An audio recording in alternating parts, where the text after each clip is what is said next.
Set your catchphrases to stun.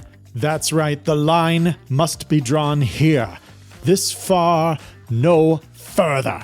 Big exploding action cinema collides with thoughtful humanistic science fiction as we assimilate Star Trek First Contact, this episode of Blind Spots and Second Thoughts.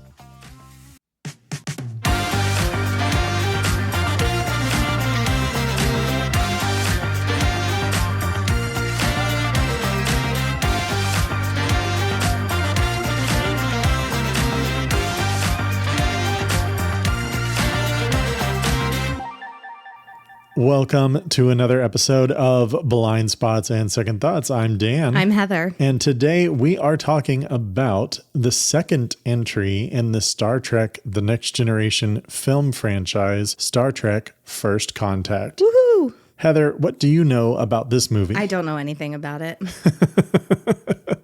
I don't know anything about any of the Star Trek movies. But you know that this is a Star Trek The Next Generation movie. I didn't know for sure, but I happened to see the poster on Paramount Plus last night, and I saw Jean-Luc Picard. So I was like, okay.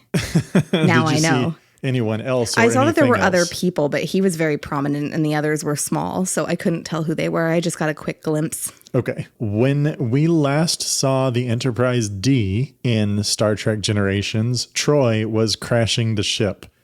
What would you guess is going to happen this time? Well, I've been thinking about that, and I know that First Contact is a whole process on the show where when they've discovered a new civilization, they watch and study the civilization to determine the best way to reach out to them, to initiate first contact, to make sure that they're not going to interfere or scare them, or maybe it's not even a good idea. The fact that you're asking about when we saw them last, I'm wondering if maybe that happens where they crashed, but maybe it's totally unrelated. But I think that they're going to be watching / discovering a new race, a new civilization. So that's what you think the title is referring to? I think that would be my best guess. Okay. Who do you think the antagonist or antagonists of this movie might be? The new civilization.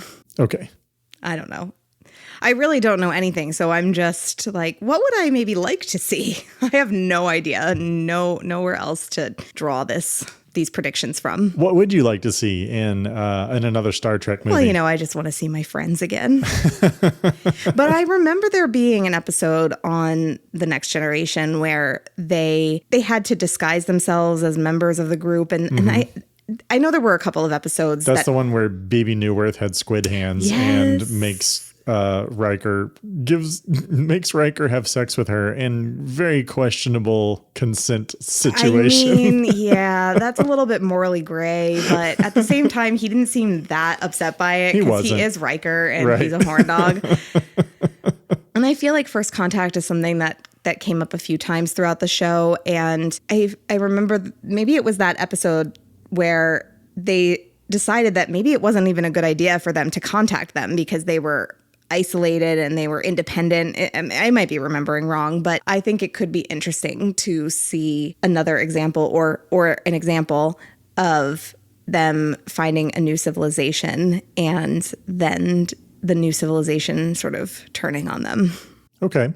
Besides the main cast, are there any characters that you would like to see make a return appearance? Baby Newirth? No, just kidding.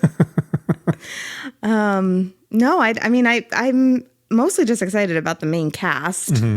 Are there people that do make a return? I'm not going to say. You're not going to tell me? Okay. There have been so many. Are the characters that you're thinking of, are they recurring characters or on the show, or are they just sort of one-off characters? I don't want to say. I don't want to tip my hat. Because there are just so many, right? Like recurring characters might be Luoxana Troy. Love her. Would always be happy to see her. Okay.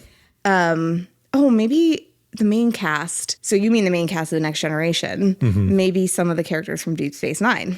Okay. I don't know how that would work because I don't know what the movie's about. But I would, of course, be thrilled to see them as well because they're also my friends. This does take place during the time that Worf is on Deep Space Nine. Okay. All right. Intriguing. But as far as one-off characters, there are so many over the course of the show that I wouldn't even be able to begin selecting one or some. Okay. All right. Well, released in November of 1996, Star Trek First Contact is the feature film directorial debut of one Eastern Pennsylvania native, #1 himself, Jonathan Frakes. Oh, good for him. And it was co-written by future Battlestar Galactica and For All Mankind showrunner Ronald D. Moore and longtime 90s Trek mainstay Brannon Braga. I recognize that name from the TV. From the credits. The movie introduces viewers to the all-new Sovereign class Enterprise E, along with new uniforms for our old friends. The movie grossed $146 million on a $45 million budget, a considerable jump in budget over Star Trek Generations. So, are you excited? I am excited. All right, good. Well, let's take a watch.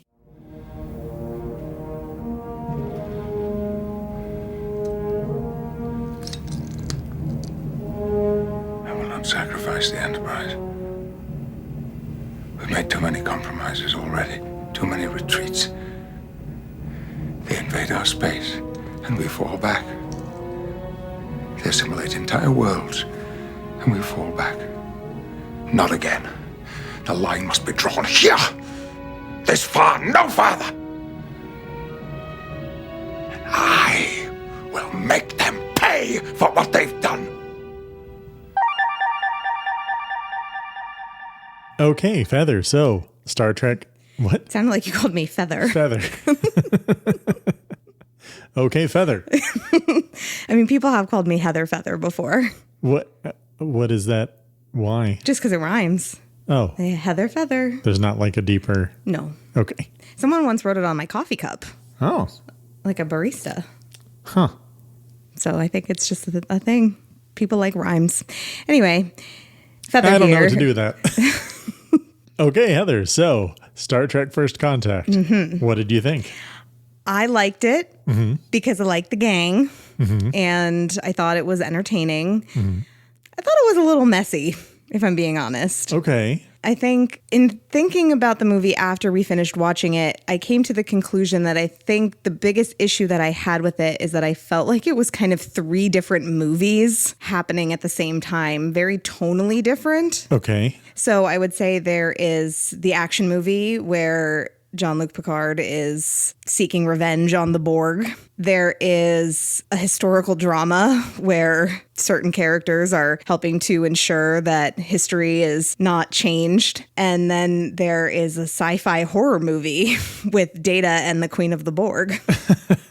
I think that's a fair assessment. First of all, I just want to say I think it's hilarious that as a person who majored in French studies, you pronounced it Jean-Luc Picard. Jean-Luc Picard. Jean-Luc Picard. Jean-Luc Picard. Is that better? The genesis of it was Rick Berman wanted to do a time travel movie and Ronald D. Moore and Brannon Braga wanted to do a Borg movie. So they were like, well, let's do them together. We can figure it out. And they tried. I mean, I don't think it's terrible. I think it worked for the most part, but I did feel big tonal shifts between the different storylines that were happening. There is definitely a lot going on in this movie. Well, first let me say I was very wrong about what the movie was going to be about. I could not have been more wrong. I mean, I was correct in saying that First Contact is when a group of travelers makes first contact with a civilization, but I certainly did not expect that we were going to be going back to the year 2063, I believe it was, and that was going to be the first contact. So Right. I was very wrong.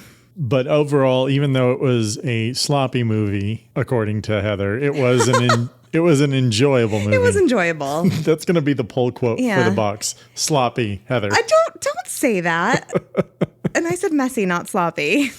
Well, sloppy, messy. I guess they are synonyms. But no, I still enjoyed it. I don't know. I just felt, like I said, I felt these big shifts, and I would sometimes, at certain moments, I would be like, wait, what's going on with this storyline? Because it just felt like they weren't cohesive in my mind.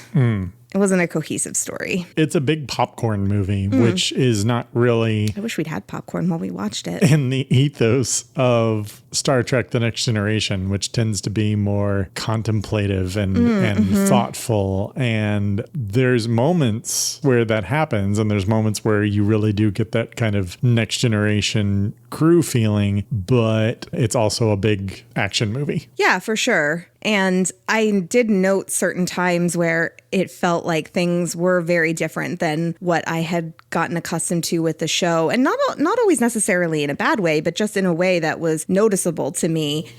I think there is the big moment at the end of the movie, which we'll get to in the recap, but where Jean-Luc Picard, I'm going to be very conscious of how I say it now, but he doesn't want to destroy the Enterprise. And that felt out of character because I just really thought that in the show, he was all about the safety of the crew. And it felt like for him to say that he was going to not let them have the ship and they were not going to evacuate, it just felt like that's not the character that I'm used to. That is one of the big criticisms of this movie is it introduces action Jean-Luc Picard, and you have Jean-Luc Picard gunning Borg down with a Tommy gun and using a phaser rifle and picking fights with Borg and refusing to evacuate the ship and being less concerned with the crew's safety, and also taking a step back from where he was because, you know, he had several years since the trauma, and they even had episodes that dealt with the trauma of being assimilated and being part of the Borg. So they took his character back a little bit. That's exactly what I thought, because at the beginning of the movie, before they join the fight against the Borg, he says that Starfleet doesn't want them to get involved. They're assigned to a different mission because that Starfleet doesn't think that it's a good idea for him to be involved because he was assimilated. And I was like, but they had episodes post-assimilation that involved the Borg. Right. So that was confusing with Hugh, more than anything else. And with Laura's little splinter group of Borg. Yeah. Yeah. It feels like a lot of the issues with the movie are steps back in character to accommodate the action movie element and to accommodate that popcorn movie element. So this movie does also feature time travel, which is a long honored tradition with Star Trek movies, starting with Star Trek IV, The Voyage Home, where Captain Kirk and crew have to fly around the sun to go back to the 1980s and rescue whales. Do you think that that's actually the plot? Or that I made that up? Oh, God. I hope it's actually the plot. It is actually the plot. And also they do it in a stolen Klingon bird of prey. Oh, well, sure. Why not? The Phoenix set is an actual decommissioned nuclear missile. Oh, that's pretty cool. It is the Titan Missile Museum in Arizona. It's set in Montana, right? Yes. Bozeman. Yes. Okay. But they made a lot of Arizona look like Montana, basically. I don't know what Montana looks like. I don't know what Arizona looks like. Let's talk about the Borg Queen. What did you think about the Borg Queen, Alice Krige? Did not like her. Not one bit. I mean, I think the performance was good, but she was very difficult to look at. She's very wet. Yes, and just tight, like the way her skin is pulled back on her head, and it's so translucent and just she was turning my stomach from a visual perspective. One of the things that an expanded budget and a PG-13 rating let them do is really amp up the body horror of the Borg in ways that they weren't able to do on the TV show. Some of it almost felt like they were kind of like exercising some of those things. Like, this is what you were supposed to have seen before, because when they have the scenes where they're augmenting the crew and putting implants on them, and it's very Cronenberg-esque body horror. It feels like, I don't know, it makes the Borg feel a lot more menacing. But the Borg Queen especially is just, she's not particularly pleasant from an aesthetics perspective. And I completely agree with what you were just saying. There were multiple points throughout the movie where I noticed how horrifying the imagery was. And, it's come up on previous episodes that I enjoy horror, but there were things in this movie that were super graphic that made me uncomfortable to look at, which I was not really expecting. Even in the very first scene where Jean-Luc is dreaming about the Borg and there's something going into his eye. Yeah, the drill bit into his eye. That was, and then there's a moment later where you see one of the crew members' sort of mangled eyes that they're fitting the Borg prosthetic. Yeah. It was very scary.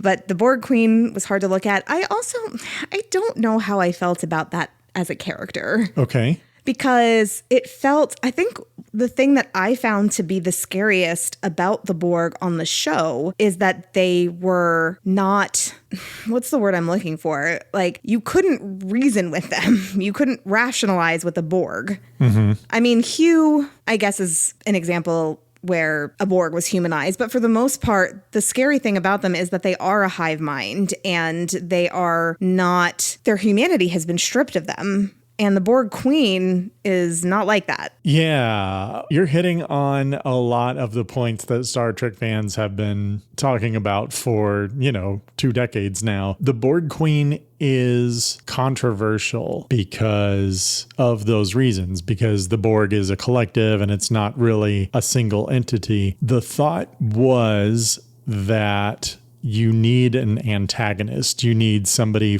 in an action movie, you need someone for the good guys to punch and to dialogue with. And a room full of Borg all speaking in unison doesn't necessarily play as well for a movie. I guess I could see that, but at the same time, the Borg Queen, her scenes are primarily just with Data until the very, very end of the movie.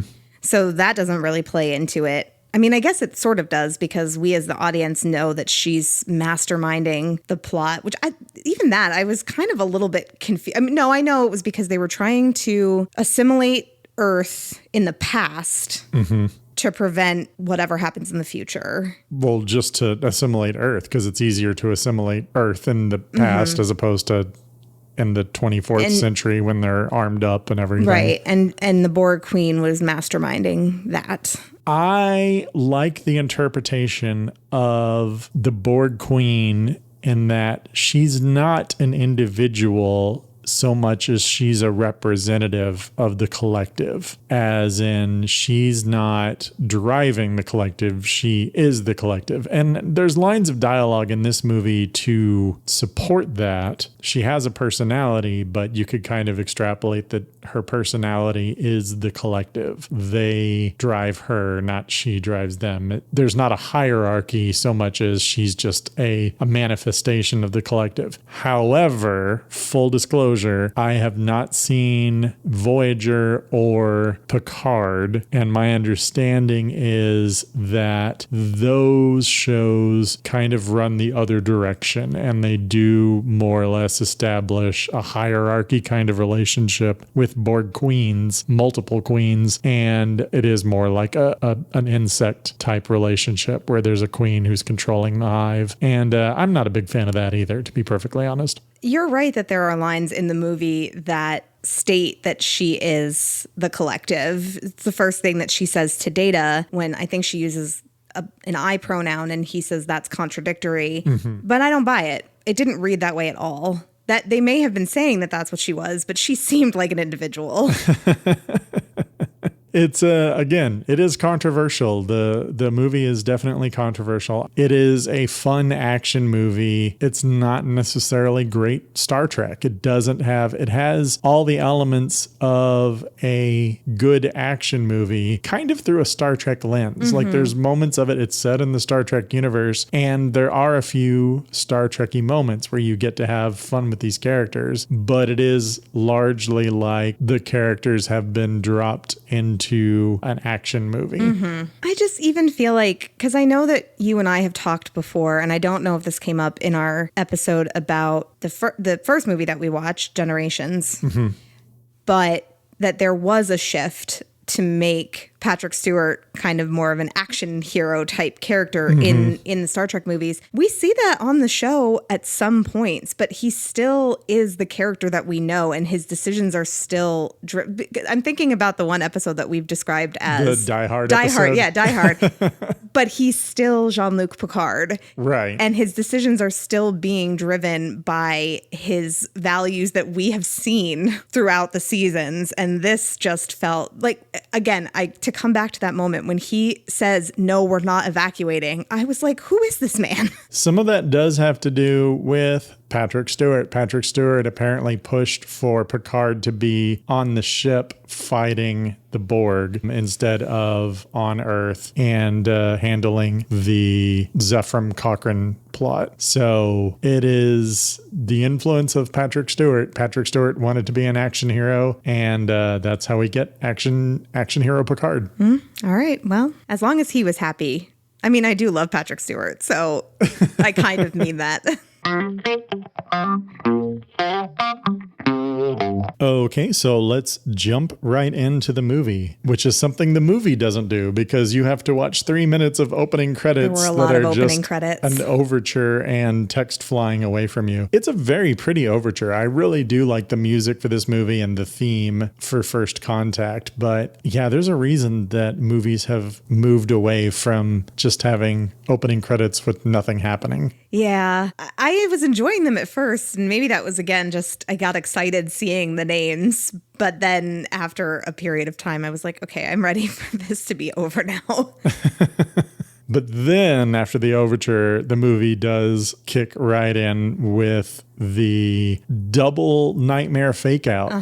So you've got Picard remembering his time on the Borg ship, and then he wakes up from a nightmare and then wakes up from a nightmare again, and the movie kicks in. And it does hit the ground running. It does. They have a lot of action movie beats to hit in this time. Is this the first time that we have seen a sink with running water in 24th century era Star Trek? I didn't notice. Because I'm thinking about it, and the only other time I can recall ever seeing a sink on Next Generation, it was like a drawer that had water already in it. There was no running water. Oh, I don't know. I don't know either, but it stood out to me because I don't recall seeing sinks on Next Generation or Deep Space Nine. So it is interesting. I'm trying to think now, and I can't imagine any. So the Enterprise E is then assigned to go to the Romulan neutral zone instead of fighting an invading Borg cube that is headed straight towards Earth. And we are introduced to Lieutenant Hawk, played by Neil McDonough. Yes. McDonough? McDonough? I don't know. I would say McDonough. Passenger. Knew that I recognized him. What? Basinger. Oh. Passenger. McDonough. Okay. I knew that I recognized him, but he's really young in this movie, obviously. And I looked him up. And he doesn't have the very frosted hair. Yeah, so I looked him up and I was like, oh, he was the scary guy, like really unhinged guy on Justified. Right. He's a great character actor. Whenever he shows up, I'm always very happy to see Neil McDonough. I'm not going to correct you throughout the episode. I would say McDonough. McDonough. I say correct. I'm not sure, but I would say McDonough. He was... However you say his last name. I love him as an actor. I should learn how to say his name properly. Neil Passenger. He was a bit of a dreamboat in his younger years. Yeah, you think? Yeah, he was pretty handsome. Huh. I mean, I think he looks the same. He just has the very bright hair these days. And there's nothing wrong with that, but I think it's the very white hair combined with the very blue eyes that it's almost hard to look at. He's just so bright. It's a very intense look. Yeah. So they hang out at the neutral zone for like 5 minutes. Very short period of time. It's not very long at all. And then Picard does a little insubordination as a treat. and heads back to Earth. Data's still sassy. Data is still sassy. I will say that the Data comic relief in this movie works so much better than it did in Generations. I agree. I feel like the writing is a lot better because, again, they weren't trying to balance writing for the show and writing the movie at the same time. So they were able to slow down and take their time a little bit. So Data works much better as a character in this movie than he does in Generations, I feel. Totally. I have a question about Geordi. Was he wearing his visor in Generations? Yes, that was a plot point in Generations because his visor gets hacked once again. Oh, right. Even though that was a retread from the show. Now I recall. So this is the first time that we see him without the visor. Yeah, he's got implants now. And there's really no explanation. I guess they assume that you'll figure out that he has gotten some kind of other technology because there are close-ups of his eyes moving around and stuff. Okay. The movie does a good job of trusting the audience to catch up. It's been a year since Generations, and he's got implants now. And LeVar Burton didn't have to wear the visor anymore. Yeah, good Apparently, for him. LeVar Burton could not see very well most of the time. That makes sense. When he was wearing the visor. And then, of course, when he was wearing the blind contacts, he actually was blind. So yeah. No, that makes sense. So I don't know how far away the Romulan neutral zone is supposed to be from Earth, but the Enterprise gets back to Earth very, very fast. We didn't talk about the Enterprise E. What do you think about the Enterprise E? It looked fancy. I missed our bridge. It has much more of a warship feel to it. It also has more, I do feel like it has a more cinematic feel to it. Yeah. So, if I had to pick a ship between the two, I think I prefer the more blue hues of the E. It feels less like, you know what it is? It's really, I just don't like wood paneling. And there's so much. That's very old fashioned. The bridge of the Enterprise D reminds me of like a luxury car from the 1990s, which is more or less what it was. Yeah. And I'm not a huge fan of that aesthetic. I have a tendency to prefer the interiors of the E a little bit more. And also, it is fancier. They have more of a budget. It feels more like a futuristic starship. Yeah. But, the D is comfort food. Yes, exactly. It's been around. We spent however many 1,000 hours with the Enterprise D. So, but yeah, what do you think? Well, calling it comfort food is exactly what I was thinking. I agree that it's fancier, it looks more futuristic, it looks more technological, but there is something comforting about wood paneling, and I just missed the bridge in the ship that I was used to, but I didn't have a huge issue with it. They needed a new ship. It makes sense that it would be a step up.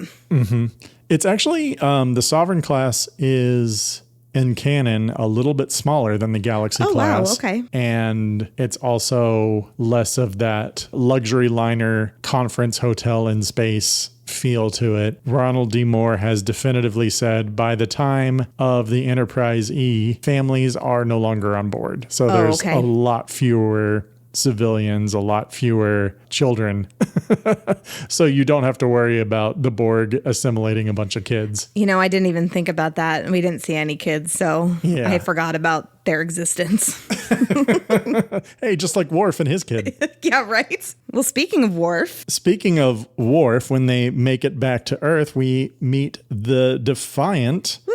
In battle with the Borg cube, commanded by Worf and piloted by Adam Scott. That was Adam Scott? You didn't see him? No. He's there. He has like 2 lines. Oh my God, he must have been a baby. Wow. I don't know. I think it might have been one of his earliest speaking roles. Aw. Oh, I love that. He does not turn up for the rest of the movie, so it is unclear if Ensign Adam Scott survived.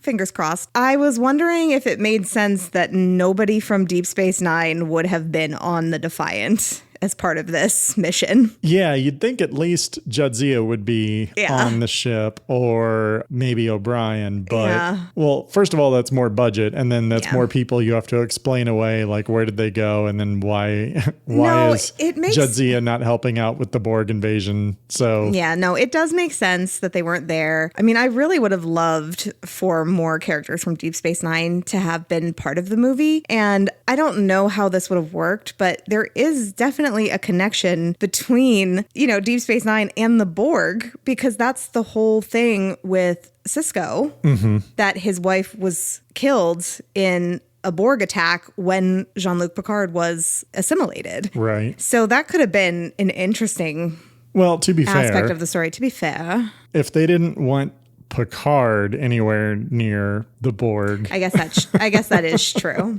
maybe someone who actually has legitimate reason for revenge might be a little bit also. No, I guess that makes sense, except Jean-Luc Picard listens to Starfleet for 0.2 seconds before he does what he wants anyway. So that is true. And disobeying orders is a little bit more in character for Sisko. 100%.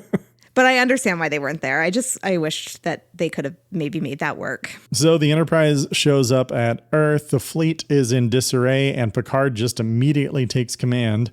This is Earth. Shouldn't there have been someone else to take command other than just Captain Picard? Well, it was war ravaged, right?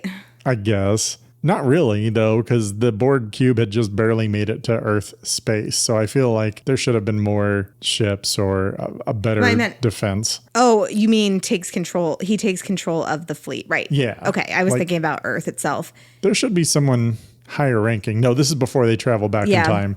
Yeah, but we need to be on the side of the big hero. Picard directs everyone to attack a weak spot in the Borg cube. They destroy the Borg cube. No recycled explosions for this movie. It's a very nice big budget. They're stretching out that extra 10 million or so they got over generations. And then a Borg sphere escapes and time travels, which is apparently their backup plan. But it makes you wonder, why wasn't their plan to do that in the first place? That seems like it would be the most efficient way of handling their mission. Especially if they could always do that and time travel on demand, then they could have time traveled back to that same date and just traveled across Earth before humans had warp drive. I don't think we can think about it too hard.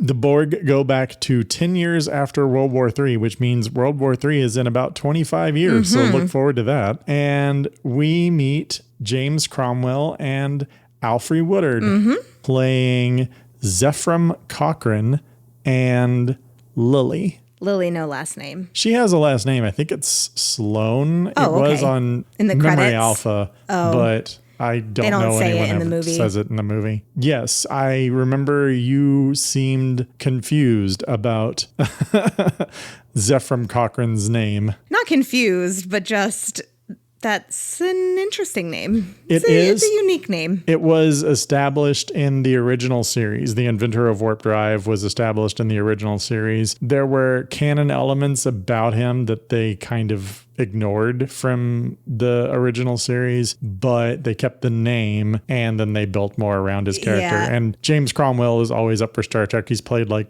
7 different aliens. I was excited to see his name. So he's about how old would you say in this movie? I have no idea. 50s? Sure. And it's 2063. So he would have been born in the early 2000s. And which is, well, I'm sorry, first of all. Sorry to draw attention to that. But I wonder, hang on. That's why I'm like, nobody has named their child Zephram. Now I want to know if there's an official date of birth. I'm going to look that up. Just one moment. No, it says born 2030s. Well, then he's supposed to be in his 30s. Oof. Well, he has been through a war. I guess that ages someone. If James Cromwell's actual age was the age of Zephram Cochrane, he would have been born in 2007. Well, that was a good year for Zephrams. Yeah. I haven't checked the baby name. It was a popular year. There were a lot of Khaleesi's and a lot of Zephrams that year. 2007. The inventor of warp drive was born in Obama's first term. It's so weird when you think about it in that way. Oh, I don't like it. The Borg bombard the encampment in Montana where they were building humanity's first warp drive ship and just completely wreck it. So the Enterprise crew beams down to investigate. They encounter Lily, who shoots at Data and is surprised and passes out. Funniest scene in the entire movie. Way funnier than anything that happened in the first movie when he was supposed to be comic relief. Right. What does he say when he drops down? Does he just say greetings? Oh, yeah. Greetings.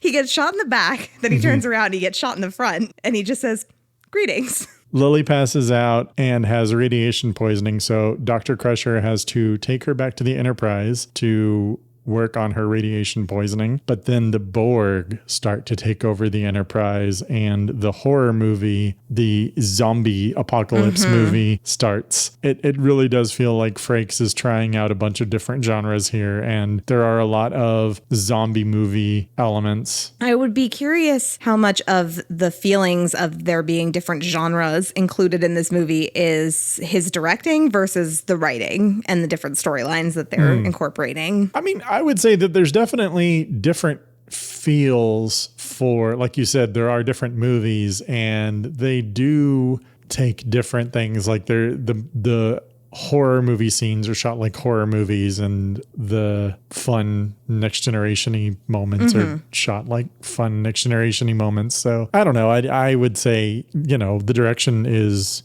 good enough. No, I agree. So as the Borg start to invade, they start to attack sick bay. Dr. Crusher activates the emergency medical hologram, which was a fun cameo from Voyager, and it apparently just confused the shit out of you. I did not know who that computer guy was. Well, and I noticed she called it the EMH, and then they just activate it, and this movie just assumes that everyone here is familiar with 90s Trek and has been watching all of the shows and is up to speed on everything. So yeah, I didn't notice it with the Defiant. I was so excited to see the Defiant, but people who didn't watch Deep Space Nine would have had really no understanding of what that was or why Worf was in it, honestly. Right, like Worf is commanding a ship? Cool. Yeah. Sometimes when he's not committing a little insubordination as a treat. Nurse Ogawa made it into the movie for a couple of lines. I was happy about that. Alyssa Ogawa. The movie definitely establishes zombie movie rules at this point, where they've introduced rapid assimilation, which was new for the Borg too. That was another element that was controversial among Star Trek fans. I think it works for the movie because, again, it makes it into a zombie movie and it ups the threat and it lets them start taking over the Enterprise. But it is contrary to what we've seen of the Borg so far. Right. Well, I mean, I guess it's really not that far-fetched, right? If you're already going to buy into the idea of the Borg and it's, I guess, been established that they can adapt that quickly, which I didn't remember, but if that's part of the characterization, then what's to say that they couldn't figure out a way to assimilate somebody in an immediate sense? It's not that hard to buy for me. And it needs to be quick, right? Like for a movie, it needs to be happening quickly or it will detract from the pace of the movie. The pace of this movie, it really does take place once they get back to Earth, because Lord knows how long it takes them to get from the neutral zone to Earth. But once they get back to Earth, it is 24 hours. It is less than a day.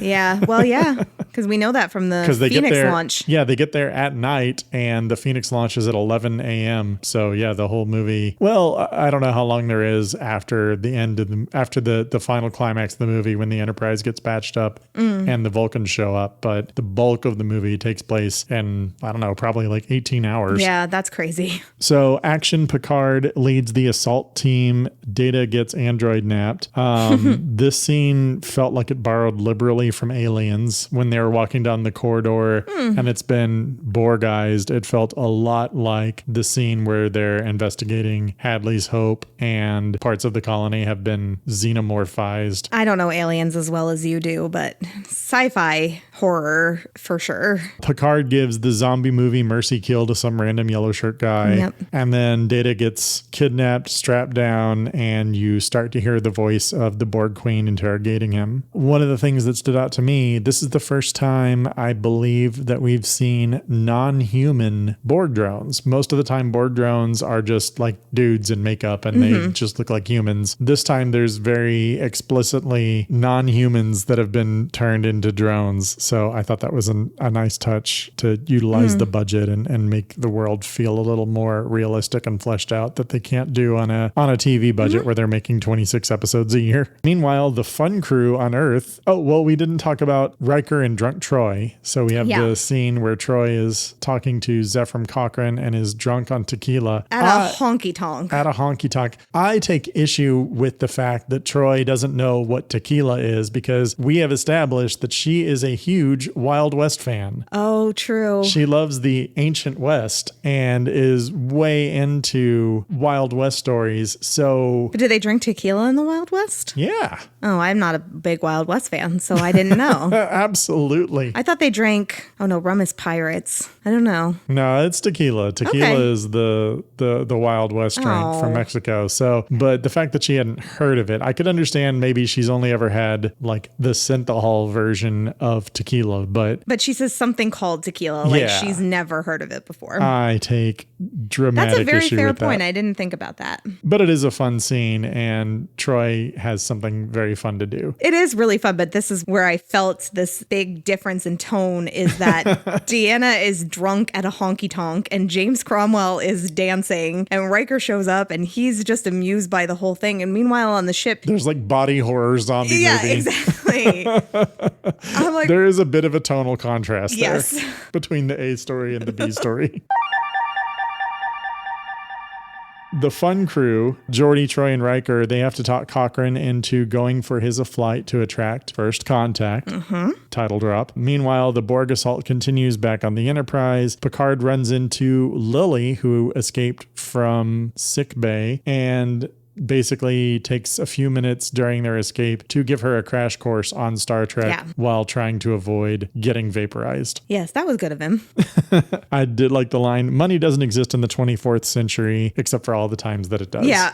Well, you know. There's a lot. It's just easier to say money doesn't exist than to say, well, the Federation doesn't really have currency, but we deal with the Ferengi a lot and they have gold press latinum, which is like a currency, and we do trade, and somehow we have to figure out a barter system or something because some people get to have restaurants in the French Quarter. French Quarter, yeah. Yeah, some people get to have restaurants in the French Quarter and not everyone can have a restaurant in the French Quarter, so we don't really know how it works. I feel like that would have driven the movie to a screeching halt. Right. If he had had that conversation. So it's just with easier her. to just say money doesn't exist in the 24th century. The Borg Queen materializes, which was the signature special effects shot of the movie. It is a very good special effects shot. It is. She comes down on the crane and gets dropped into her bodysuit. Literally. It is a bodysuit. Because when she first appears, she's a head and like a torso. Not even a torso. Like is she shoulders, basically. Shoulders and then and a spine. A spine, but an electric spine. Right. And then she's dropped into a leather suit. Yeah. Where she then is just her leather dommy mommy suit. Yeah. With boobs. Like, this is what I was saying this the other day. We were watching something. Like, they wouldn't have boobs. Why would her suit need to have boobs? All right, here, I'm gonna come up with an explanation. Yeah, okay. So the Borg Queen started as a crew member of the Enterprise, and they took that crew member's body apart to implant all of the other stuff. So that body was a organic body, and they just were performing the operation to put in the Terminator skull into her head and the spiny thing, and that's why they had to take her shoulders off, but the body was her original human body. That's my theory, and I'm sticking to it. I hope my tone conveys my skepticism. Right. She continues to tempt Data. They start giving him skin grafts. The scene where she blows on his arm and gives him goosebumps. Oh, I hated that. You were gagging. I hated it. And then she says, was that good for you? That was probably the most disgusting thing in the whole movie. Well, no, later, a few scenes from now with those two, but that was pretty bad. It's just so creepy and sinister and ugh. Picard and Lily are running away, but then Picard picks a fight with a couple of Borg drones. He doesn't actually need to, but he shoots at them to get their attention and lead them into the holodeck. And then they have a reference to Dixon Hill, one of Picard's favorite pastimes. It's a fun scene in that it opens up and it makes the holodeck feel a lot more real than they could do on a TV budget. But then when you realize that in Deep Space Nine, Jadzia Dax just asks for a batleth and the system just gives her a batleth. Picard sure goes through a lot to get to. He has to change chapters and has to go find the guy with the gun. He could have just been like, computer, give me a gun. Yeah, that's true. Well, Quark did not design the holodeck. That must be the differentiating factor. That's the difference. Yeah. It's not Quark's holosuite. Exactly. Data gets more skin, tries to escape, gets cut, which makes him recoil, and then he makes out with the Borg Queen. I can't even think about it. That was probably your least favorite part of this movie. It was. That is when I was legitimately gagging a little bit. They really made out too. Yeah. It was very visually unappealing.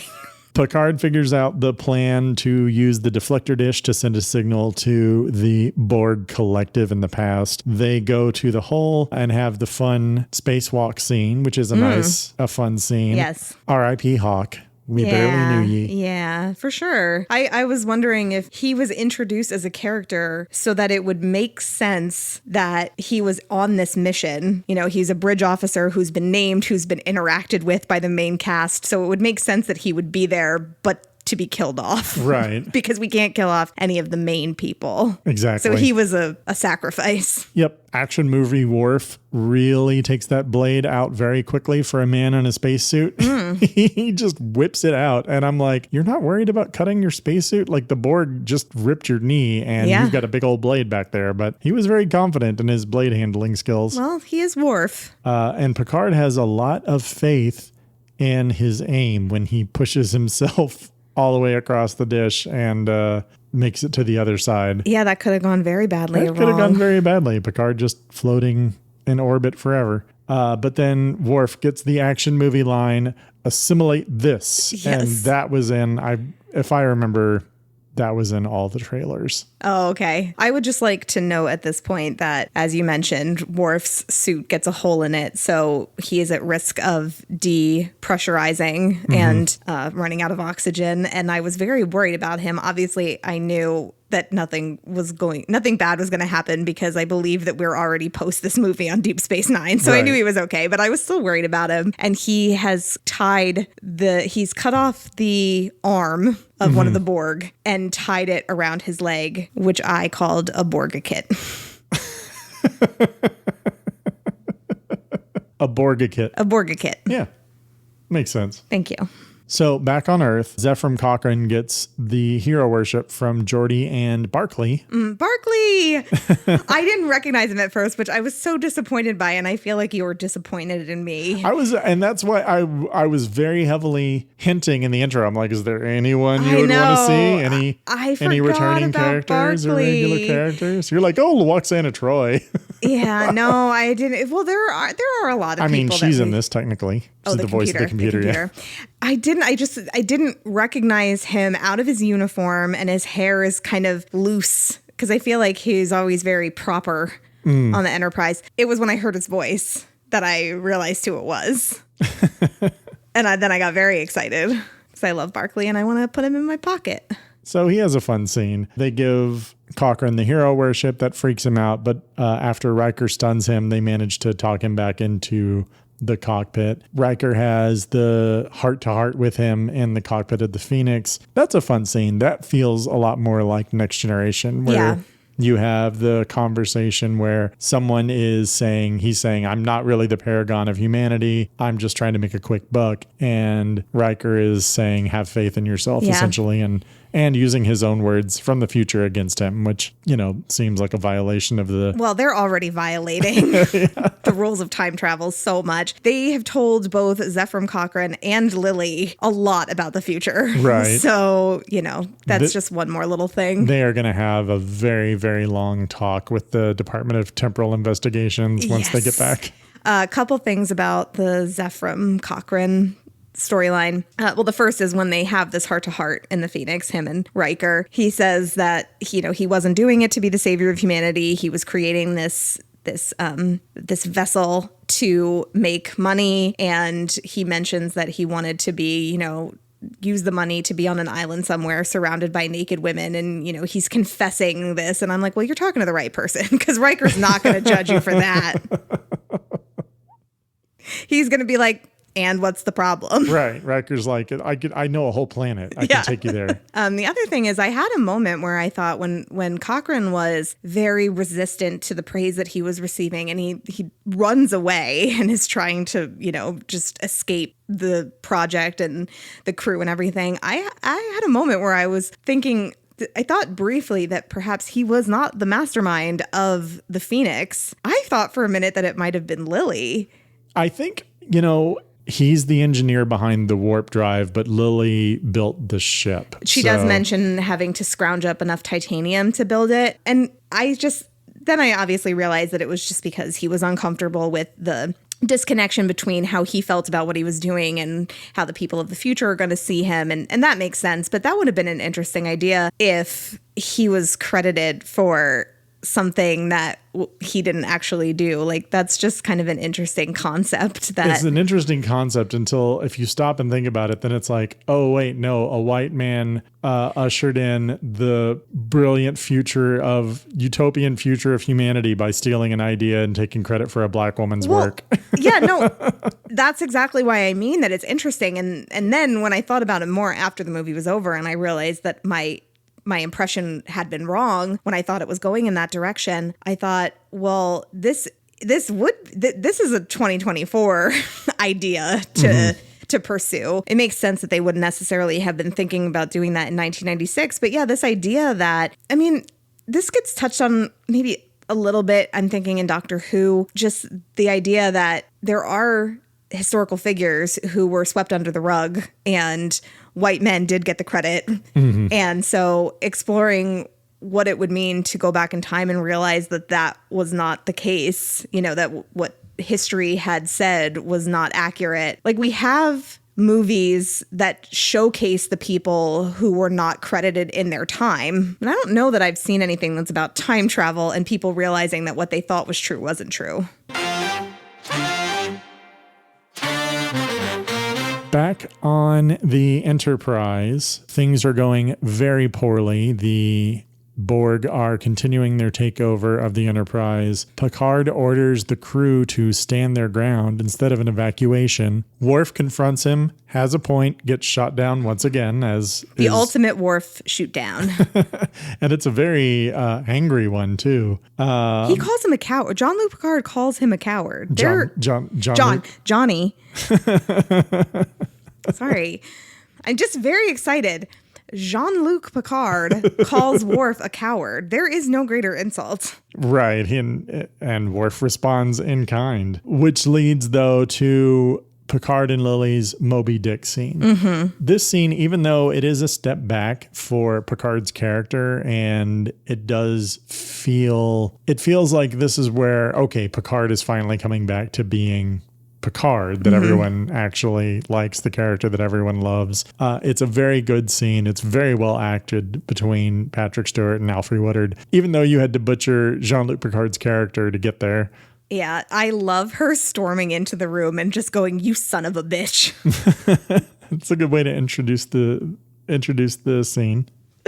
So I guess maybe that does make the whole plot point worth it. I do think it's also funny that when Picard has his freak out and just goes, "No!" and swings the gun for no real reason and breaks the ships, they found a way to destroy the Enterprise D again. I also like her saying, you broke your little ships. Right, you broke your little ships. But this is the second movie in a row where the Enterprise D gets wrecked. It was kind of hard to be sad about the idea of losing the Enterprise. Yeah. Because I didn't care about it that much. Right, because we just met it. Exactly. Yeah, so it's not like, again, it is a much more dramatic moment when you lose the Enterprise in Generations, because that's the ship that we've been with for 8 years, 7 years. And this ship, it's like, all right, well, it was nice knowing you, E. Yeah, exactly. But we don't lose the E. Patrick Stewart does do some scenery chewing in this scene, though. The line must be drawn here. Yeah. Here. This far. No further. I did note that. I spelled it HEEYAH. Here. I spelled it HEAH. This far, no further. After Lily talks some sense into him, Picard orders the self-destruct and evacuation of the ship. It's nice that Worf can authorize the self-destruct for a ship that he's not actually assigned to. Well, but his rank, I guess, gives him the ability to do that. Sure. I don't know how it works.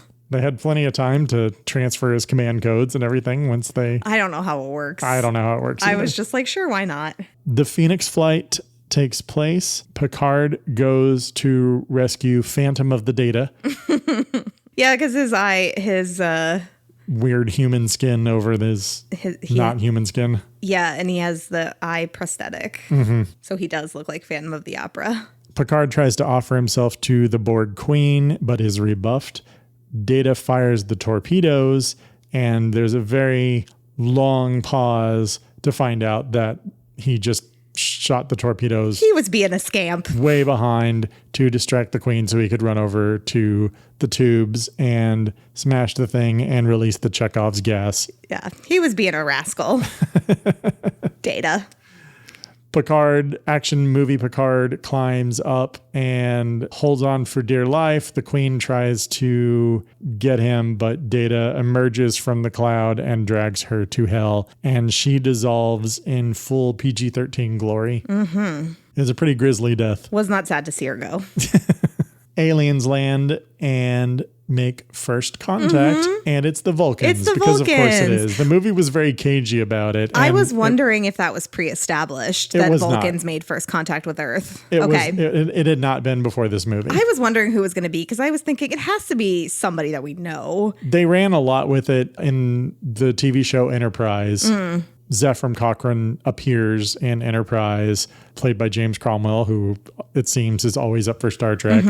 And the introduction of the mirror universe happens in Enterprise as well. I have seen this scene. I haven't watched Enterprise, but I did see this scene. They replay the scene from First Contact, but instead of the peaceful greeting, Zephram Cochrane pulls out a gun and shoots the Vulcan. Oh my God. And then they ransack the Vulcan ship. And that's how the Terran Empire began in the mirror universe. Oh, okay. Wow. So they play with that a lot more in future Star Trek stuff, but it was new at the time in 1996. Everything is okay. The Enterprise patches up her wounds and leaves, and then Cochrane dances with the Vulcans. And that's the movie. Does Data just look like that now? No. Okay. They can fix him. They can repair so they him. just haven't fixed him yet. Yes. They need to get out of there. They need to escape the 21st century, which there is a moment where Picard says to Lily, he's going to go rescue Data. And he says, if you see any of the people from my ship, give them this note or something. But basically, like, find a quiet corner of North America and stay out of history's way. I'm like, oh, they're just going to be stuck there in the 21st century? Yeah, that was the plan. All right. Well, thankfully they were able to get out of there. Yeah, the ones who didn't die. Yes. Because a lot of people died. Well, yeah, but not only Hawk that we knew.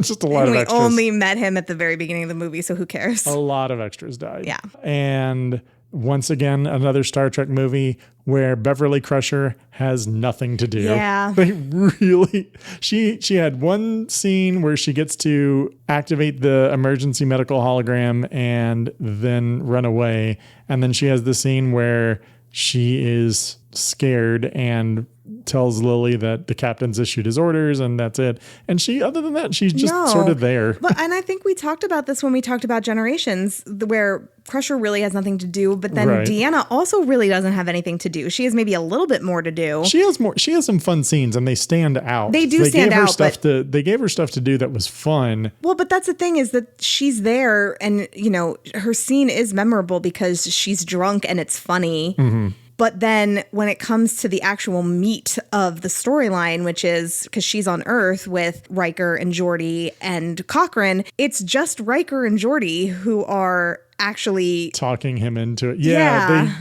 You'd think that the person who's the counselor, the counselor should be the one talking him into helping him deal with his feelings about being a hero in the future. Nah. Give it to Will Riker. Well, I mean, when the man's motivation is being on an island full of naked women, that actually is the appropriate choice. Will Riker is the appropriate person to motivate him in that case. But still, you're right. She should have been more involved in those scenes. It does waste the women characters. Yeah, I think it's great again. I think it's great that it seems like, from what we've discussed before, that there has been a lot of representation on Star Trek over the years in the shows. But I think it's pretty telling that in the two movies, I mean, not having seen any of the original movies, but there was only one like primary female character. Yeah, just Uhura. That they are not really given a lot to do, and they don't get to be a significant part of the story. Mm-hmm. I mean, I think that's when you really feel like this is 1990s screenwriting. It's different on the show because it's, you know, there's smaller storylines that you do from week to week. But when you're writing a big, long, you know, full-length movie. Because when it's week to week, you can have one of them fall in love with a candle ghost or an alien of the week. And that's representation. But yeah, Worf is on a whole ass other show, and he had so much more to do than Crusher. Yeah, he's not on this ship anymore, but he's like right there. He gets to walk on the ship. He gets to do a spacewalk. Right. He gets to make a Borg kit. So that's Star Trek First Contact. It was a fun watch.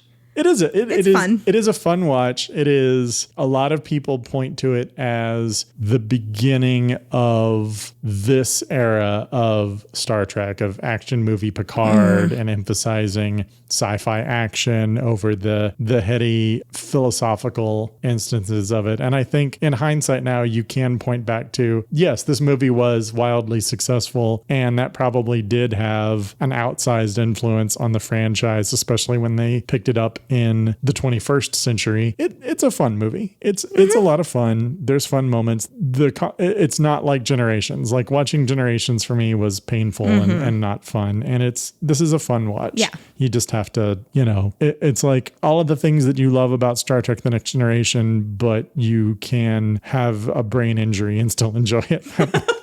Wow. I don't know. That's a blurb.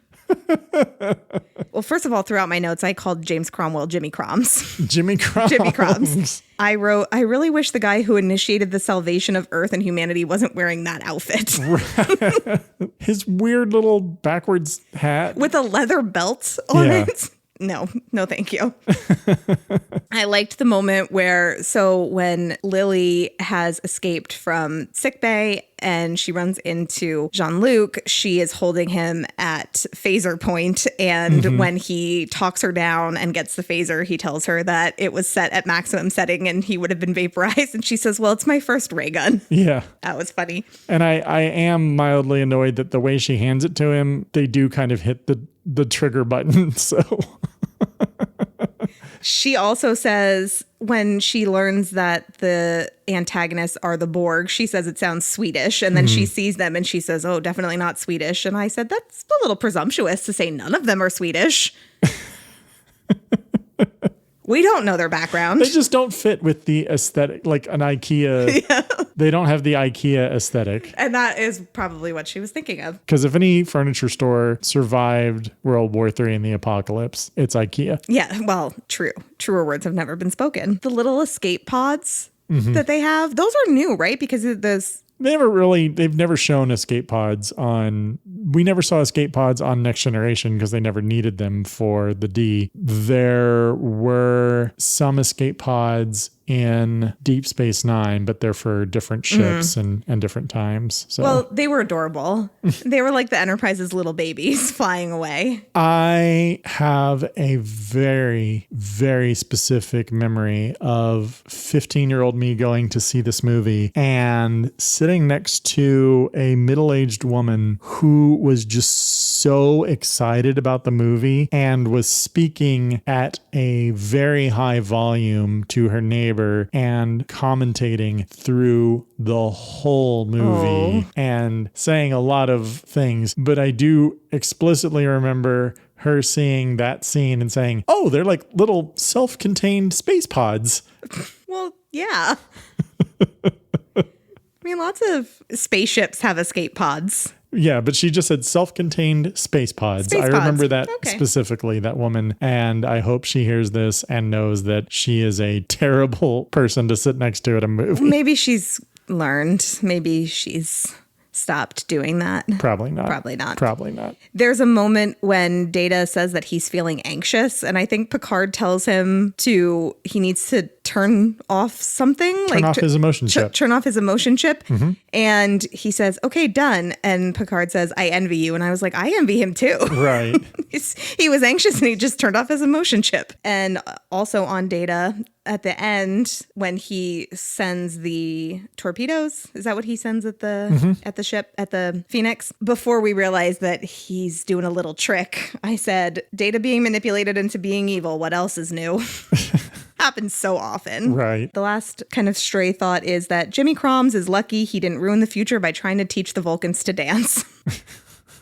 That's a bold move. They were scared of the music. It's highly illogical. It is. It really is. But whew, it was okay. Worked out. And that's all. All right. Well, that has been Star Trek First Contact. I'm glad that we watched it together. Mm-hmm. And thank you for listening to us. I'm Dan. I'm Heather. And this has been Blind Spots and Second Thoughts.